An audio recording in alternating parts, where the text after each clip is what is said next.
অবশেষে পাকিস্তানে ভারতের যুদ্ধবিমান ভূপাতিতের ভিডিও সামনে আসলো। এর মধ্যে সেই ভিডিও প্রকাশ করেছে বার্তা সংস্থা Reuters.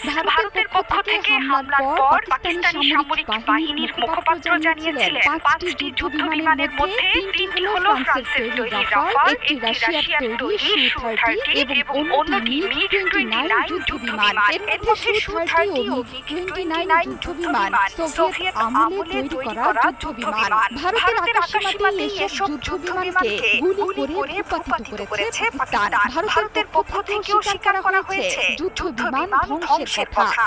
I can confirm you that 5 Indian aircrafts, including 3 Rafale, 1 Su-30 and 1 MiG-29 have been shot down, and 1 Heron drone has also been shot. পাকিস্তানের সঙ্গে চলমান উত্তেজনার মধ্যে গেল মাসে ফ্রান্স থেকে আরো 26টি রাফাল যুদ্ধবিমান কেনার চুক্তি করেছিল ভারত। ভারতের হাতে থাকা 36টি রাফাল যুদ্ধবিমানের সঙ্গে নতুন 26টি যুদ্ধবিমানের সংযুক্তিতে পাকিস্তানে হামলার বিষয়টি আরো স্পষ্ট হচ্ছিল। এসব যুদ্ধবিমানের মূল্য প্রায় 740 কোটি ডলার। নিজেদের সামরিক সরঞ্জাম দ্রুত আধুনিকীকরণের প্রচেষ্টায় ফ্রান্স থেকে যুদ্ধবিমান কিনেছিল দিল্লি। যদিও গত রাতের হামলায় অত্যাধুনিক এসব যুদ্ধবিমান পাকিস্তান বাহিনীর কাছে পরাজিত হলো।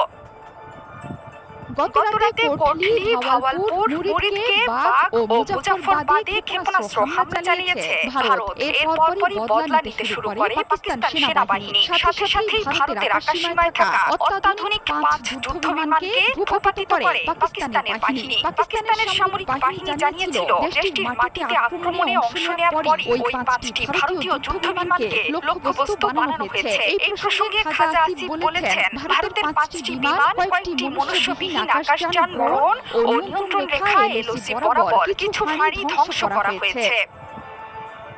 কিছুদিন ধরেই পারমাণবিক ক্ষমতাধর ভারত ও পাকিস্তানের মধ্যে চরম উত্তেজনা চলছিল। এখন সেটি পুরোপুরি যুদ্ধে রূপ নিয়েছে। পাকিস্তান আইএসপিআর জানায়, পাকিস্তানে ভারতের ক্ষেপণাস্ত্র হামলায় অন্তত 8 জন নিহত ও 35 জন আহত হয়েছেন।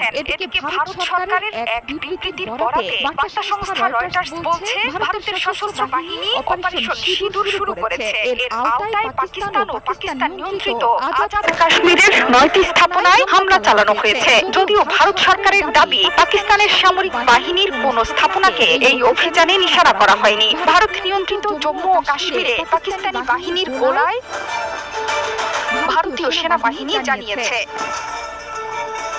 জোহরা চৌধুরী।